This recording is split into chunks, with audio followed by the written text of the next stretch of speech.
Bienvenue dans Pratique ton français avec des histoires. Es-tu prêt à pratiquer ton français et à devenir plus fluide? Commençons. Il était une fois un tailleur qui avait 3 fils et une seule chèvre. La chèvre donnait du lait qui nourrissait toute la famille. Donc elle avait besoin de bonne nourriture et devait sortir manger de l'herbe chaque jour. Les fils prenaient chacun leur tour pour l'emmener. Un jour, l'aîné l'emmena dans le cimetière, où l'herbe était la meilleure. Il la laissa manger et jouer là-bas. Quand il fut temps de rentrer, il demanda « Chèvre, as-tu eu assez ?» La chèvre répondit « J'ai mangé tant de choses, pas une feuille de plus je ne toucherai, mais… » Alors rentrant à la maison, dit le fils. Il lui enleva la corde autour du cou, la conduisit de nouveau à l'écurie et l'attacha en sécurité. Le vieux tailleur demanda « La chèvre a-t-elle assez mangé ?» Le fils répondit « Oh oui, elle a mangé tant de choses qu'elle ne touchera pas une feuille de plus. » Mais le père voulait en être sûr. Alors il descendit à l'écurie, caressa la chèvre et demanda « Chèvre, es-tu satisfaite ?» La chèvre répondit « Comment puis-je être satisfaite?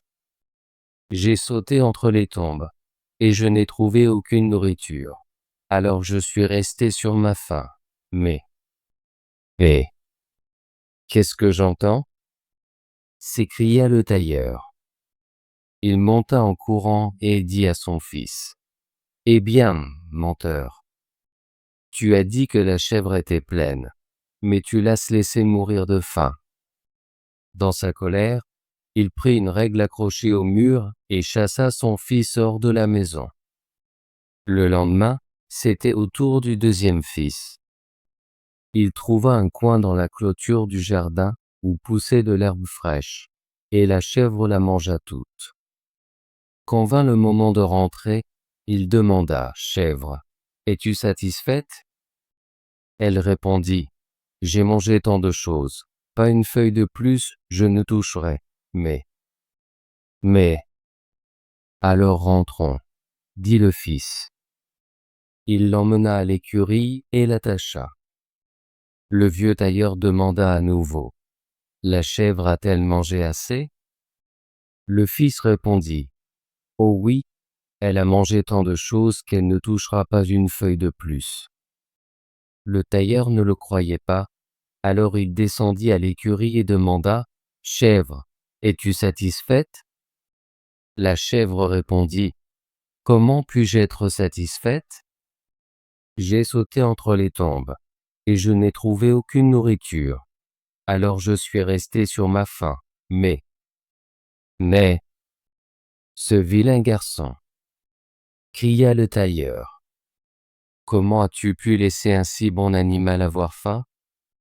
Il monta en courant et chassa le deuxième fils hors de la maison avec la règle. Maintenant, c'était le tour du troisième fils. Il voulait bien faire, alors il trouva des buissons avec les meilleures feuilles, et laissa la chèvre les manger. Le soir, quand il voulut rentrer, il demanda « Chèvre, es-tu satisfaite ?» La chèvre répondit « J'ai mangé tant de choses, pas une feuille de plus je ne toucherai, mais… » Alors rentrons, dit le fils, et il l'emmena à l'écurie et l'attacha. Le vieux tailleur demanda « La chèvre a-t-elle eu assez de nourriture ?» Le fils répondit « Elle a tant mangé qu'elle ne touchera pas une feuille de plus. » Le tailleur ne lui faisait toujours pas confiance, alors il descendit et demanda « Chèvre, es-tu satisfaite ?» La chèvre répondit « Comment puis-je être satisfaite? J'ai sauté entre les tombes, et je n'ai trouvé aucune feuille. Alors je suis resté sur ma faim. Mais… Oh, vous êtes tous des menteurs !» s'écria le tailleur. « Vous êtes tous aussi malins et oublieux de vos devoirs que les autres. Vous ne me tromperez plus. Il était si en colère qu'il monta en courant, et frappa le pauvre fil avec la règle jusqu'à ce qu'il sorte de la maison. Le tailleur se retrouva maintenant seul avec sa chèvre. Le lendemain matin, il entra dans l'écurie, caressa la chèvre et dit : « Viens, ma chère petite bête, je vais t'emmener manger moi-même. » Il prit la chèvre par la corde, et l'emmena vers des haies vertes et des plantes sauvages, partout où les chèvres aiment manger. « Maintenant, tu peux manger à ta guise, dit-il, la laissant manger jusqu'au soir. Puis il demanda : « Chèvre, es-tu satisfaite ? » Elle répondit : « J'ai mangé tant de choses. Pas une feuille de plus je ne toucherai. Mais... Alors rentrons, dit le tailleur, la ramenant à l'écurie et l'attachant solidement. Avant de partir, il se retourna et demanda : « Es-tu satisfaite maintenant ? » Mais la chèvre ne se comporta pas mieux et cria : « Comment puis-je être satisfaite ? J'ai sauté entre les tombes, et je n'ai trouvé aucune feuille. Alors je suis restée sur ma faim. Mais... » En entendant cela, le tailleur fut choqué et réalisa qu'il avait renvoyé ses 3 fils pour rien. « Attends, créature ingrate, cria-t-il. Ce n'est pas suffisant de te chasser. Je vais m'assurer que tu n'oses plus te montrer parmi des tailleurs honnêtes. » Dans sa précipitation, il monta à l'étage, prit son rasoir, savonna la tête de la chèvre et la rasa toute lisse. Comme la règle était trop bonne pour elle, il prit un fouet et la frappa si fort qu'elle s'enfuit rapidement. Resté seul dans sa maison, le vieux tailleur se sentit très triste et souhaita retrouver ses fils. Mais personne ne savait où ils étaient allés. L'aîné était devenu apprenti chez un menuisier. Il travaillait dur, et quand vint le temps de voyager, son maître lui offrit une petite table. Elle ne semblait pas spéciale, faite de bois ordinaire. Mais elle avait une merveilleuse caractéristique.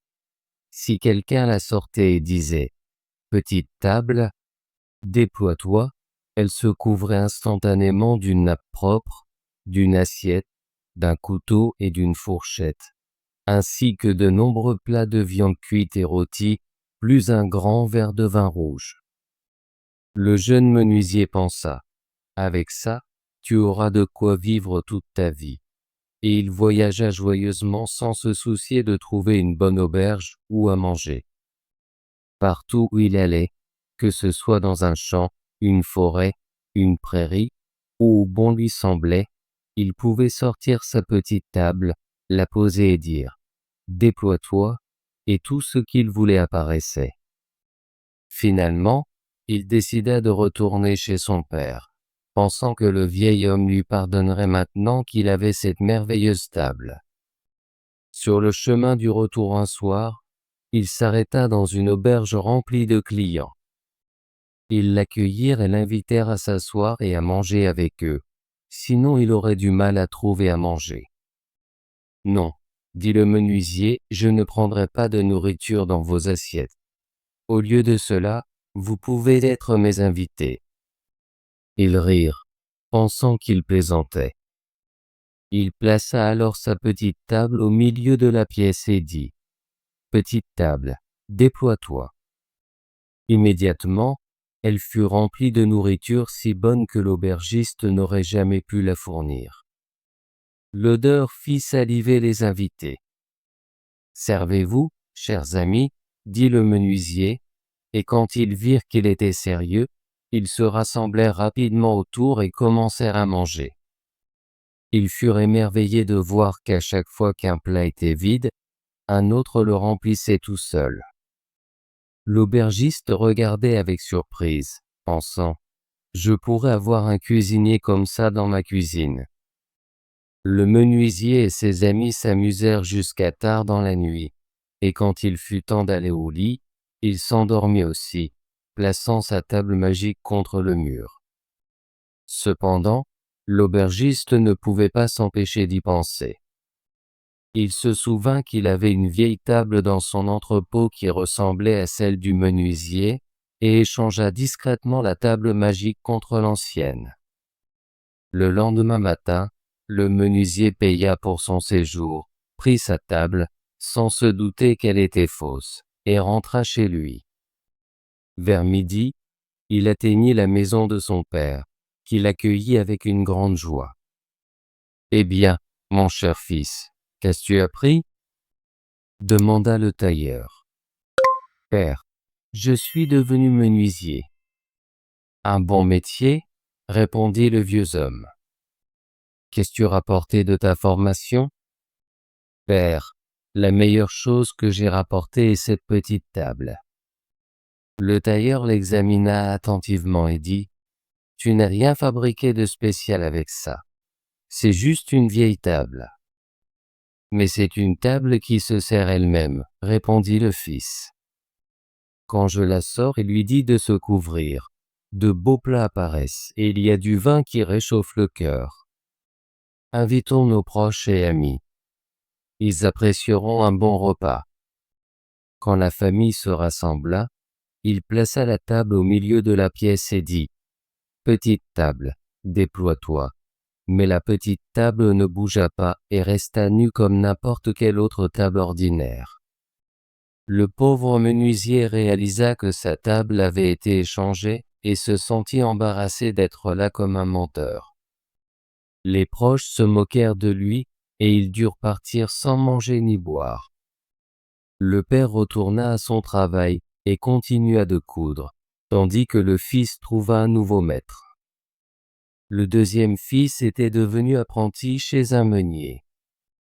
Lorsque sa formation fut terminée, le maître dit : « Tu as si bien travaillé que je vais te donner un âne spécial qui ne tire pas de chariot ni ne porte de sac. »« À quoi bon alors ? » demanda le jeune apprenti. « Il fait tomber de l'or de sa bouche, » dit le meunier.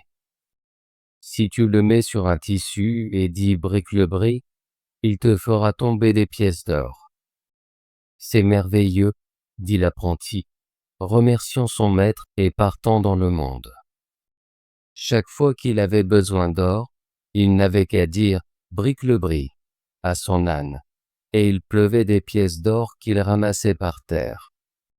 Partout où il allait, il profitait du meilleur de tout, et il avait toujours une bourse pleine. Après avoir exploré un moment, il pensa : « Je devrais rendre visite à mon père. Si je lui ramène l'âne en or, il me pardonnera et m'accueillera chez lui. » Il arriva à la même auberge où la table de son frère avait été échangée. Quand il fit entrer son âne, l'aubergiste essaya de le lui prendre et de l'attacher, mais le jeune homme dit : « Ne t'inquiète pas, je vais moi-même amener mon âne à l'écurie, car je veux voir où il restera. » L'aubergiste trouva cela étrange, et pensa qu'un homme qui devait surveiller son âne ne pouvait pas avoir beaucoup d'argent. Mais lorsque le jeune homme sortit 2 pièces d'or et demanda à l'aubergiste de lui fournir quelque chose de bon à manger, les yeux de l'aubergiste s'agrandirent, et il se précipita pour trouver la meilleure nourriture disponible. Après le déjeuner, le jeune homme demanda combien il devait. L'aubergiste y vit une occasion de lui faire payer plus, et dit qu'il devait payer 2 pièces d'or de plus. L'apprenti passa sa main dans sa poche, mais son or avait disparu. « Attends un moment, aubergiste, » dit-il, « je vais aller chercher de l'argent. » Mais il prit le napperon avec lui. L'aubergiste ne comprit pas cela, et fut curieux. Alors il le suivit discrètement. Alors que le jeune homme fermait la porte de l'écurie, l'aubergiste jeta un œil à travers un trou dans le bois. L'invité dépliait le tissu sous l'âne et cria : « Bric-le-bris !» Immédiatement, l'âne commença à faire tomber des pièces d'or, les faisant pleuvoir sur le sol. « Wow !» pensa l'aubergiste, « ça fait beaucoup de pièces. Je devrais obtenir ça pour moi. » Après avoir payé sa note, l'apprenti alla se coucher. Mais pendant la nuit, L'aubergiste descendit discrètement à l'écurie, prit l'âne en or, et mit un autre âne à sa place. Le lendemain matin, l'apprenti s'en alla avec ce qu'il pensait d'être son âne en or. Vers midi, il atteignit la maison de son père, où il fut accueilli avec joie. « Que deviens-tu, mon fils ?» demanda le tailleur. « Je suis maintenant meunier, » répondit le fils. « Qu'as-tu rapporté de tes voyages ? » Rien qu'un âne. Il y a plein d'ânes ici, dit le père. J'aurais préféré avoir une belle chèvre. Oui, dit le fils, mais ce n'est pas un âne ordinaire. Il fait tomber de l'or quand je dis bric-le-bris. Invitons nos proches et je les rendrai riches.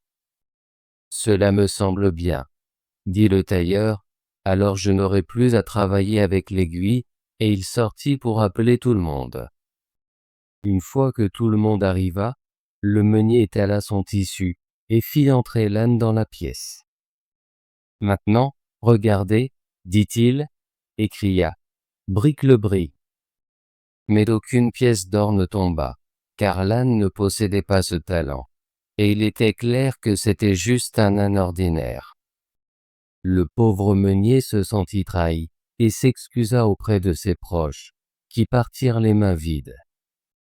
Le vieux tailleur dut retourner à son travail, et le fils trouva un autre maître. Le troisième fils devint apprenti chez un tourneur, et mit le plus de temps à apprendre son métier. Ses frères lui écrivirent à quel point les choses avaient mal tourné, et comment l'aubergiste les avait trompés juste avant leur retour à la maison. Lorsque le tourneur termina sa formation, et était prêt à voyager, son maître lui donna un sac avec une massue à l'intérieur. « Je peux porter le sac, » dit le tourneur, « mais pourquoi la massue ? Ça ne fait que l'alourdir. »« Je vais te dire pourquoi, » répondit le maître. « Si quelqu'un essaie de te faire du mal, dis simplement, sors du sac, massue. » Et la massue sautera et frappera tellement l'agresseur qu'il ne pourra pas bouger pendant une semaine. Elle ne s'arrêtera pas tant que tu ne diras pas. Rentre dans le sac, massue. L'apprenti le remercia, se mit le sac sur l'épaule. Et chaque fois que quelqu'un tentait de l'attaquer, il disait « Sors du sac, massue ». Et la massue sautait pour frapper quiconque le dérangeait jusqu'à ce qu'il soit trop blessé pour continuer. Ce soir-là, il arriva à l'auberge où ses frères avaient été trompés. Il posa son sac sur la table et commença à se vanter des choses incroyables qu'il avait vues dans le monde. « Oui, dit-il, les gens peuvent trouver une table qui se sert elle-même, ou un âne en or, et ce sont de grandes choses, mais elles ne sont rien comparées au trésor que j'ai dans mon sac. » Les oreilles de l'aubergiste s'alertèrent. « Qu'est-ce que ça pourrait être ?» pensa-t-il. « Le sac doit être rempli de bijoux. Je pourrais les obtenir à bas prix parce que les bonnes choses viennent par trois. » Quand il fut temps d'aller au lit, l'invité s'allongea sur le banc, utilisant le sac comme oreiller. L'aubergiste, pensant que l'invité dormait, s'approcha discrètement pour essayer d'échanger les sacs. Mais le tourneur attendait cela. Juste au moment où l'aubergiste s'apprêtait à agir, il cria « Sors du sac, massue !» Instantanément, la massue jaillit et commença à frapper l'aubergiste. L'aubergiste implora la miséricorde, mais plus il criait, plus la massue le frappait jusqu'à ce qu'il s'effondre au sol, épuisé. Le tourneur dit « Si tu ne rends pas la table magique et l'âne en or, la bastonnade recommencera. » « Oh non !» cria humblement l'aubergiste. « Je vais tout rendre. Fais juste que cette maudite massue retourne dans le sac. » L'apprenti répondit « Je laisserai la miséricorde remplacer la justice, mais tu ferais mieux de ne pas te remettre dans le pétrin. » Il ordonna ensuite « Rentre dans le sac, massue. » et laissa l'aubergiste se reposer. Le lendemain matin, le tourneur rentra chez son père avec la table magique et l'âne en or. Le tailleur était très heureux de le revoir et demanda ce qu'il avait appris pendant son absence. « Cher père, dit le fils, je suis devenu tourneur. Un métier habile, dit le père. Qu'as-tu rapporté de tes voyages? Une chose précieuse, cher père, répondit le fils. Une massue dans le sac. Quoi? S'exclama le père. Une massue. Ça vaut bien ton voyage, en effet. Tu peux en couper une dans n'importe quel arbre. Mais pas une comme celle-ci, cher père. Si je dis sors du sac, massue. La massue jaillit et frappe quiconque veut du mal jusqu'à ce qu'il soit à terre et implore la miséricorde. Avec cette massue, j'ai récupéré la table magique et l'âne en or que l'aubergiste voleur avait pris à mes frères. Appelons tout le monde et invitons-les à festoyer. Je vais aussi remplir leurs poches d'or. Le vieux tailleur était encore un peu sceptique, mais il rassembla les proches. Le tourneur étala alors un tissu dans la pièce, et fit entrer l'âne en or. Il dit à son frère, « Maintenant, cher frère, parle-lui. » Le meunier dit, « Brique-le-bris », et des pièces d'or tombèrent sur le tissu comme une averse, jusqu'à ce que tout le monde ait plus qu'il ne pouvait porter. Puis le tourneur sortit la petite table et dit, « Maintenant, cher frère, parle-lui. » Dès que le menuisier dit, « Table, déploie-toi », la table fut rapidement couverte des plats les plus délicieux. Ils eurent un festin comme le tailleur n'en avait jamais vécu auparavant, et les proches restèrent ensemble jusqu'à tard dans la nuit, tout heureux et joyeux. Le tailleur rangea son aiguille, son fil, sa règle et sa chèvre, et vécut joyeusement avec ses 3 fils. Mais que devint la chèvre, qui causa au tailleur de renvoyer ses 3 fils? Je vais te le dire. Elle se sentit honteuse de sa tête rasée, et courut se cacher dans un trou de renard. Quand le renard rentra chez lui, il fut surpris de voir 2 grands yeux brillants dans l'obscurité et s'enfuit de peur. Un ours le rencontra, et en voyant le renard effrayé, il demanda, « Qu'est-ce qui t'arrive, frère renard? Pourquoi as-tu l'air si effrayé? » « Oh, dit le renard, une bête féroce est dans ma grotte, et elle m'a regardé avec des yeux de feu. Nous allons la chasser, dit l'ours et il accompagna le renard jusqu'à la grotte. Mais quand il vit les yeux de feu, il fut lui aussi effrayé et s'enfuit. Une abeille le rencontra, et voyant qu'il était anxieux, dit, « Ours, tu as l'air très inquiet. Que t'est-il arrivé à ta bonne humeur habituelle? » « C'est facile pour toi de le dire, répondit l'ours. Il y a une créature féroce dans la maison du rouge, et nous ne pouvons pas la chasser. L'abeille dit, « Ours, je te plains. Je suis une petite créature faible que tu ne regarderais même pas, mais je crois que je peux aider. » Elle vola dans la grotte du renard, se posa sur la tête lisse de la chèvre, et la piqua si fort que la chèvre se leva en criant « Mais !» et s'enfuit dans une panique, telle que personne ne sait où elle est allée. Bravo! Veux-tu pratiquer ton français et devenir plus fluide? Abonne-toi et active la cloche de notification pour ne manquer aucune de nos histoires françaises gratuites. À bientôt dans la prochaine vidéo.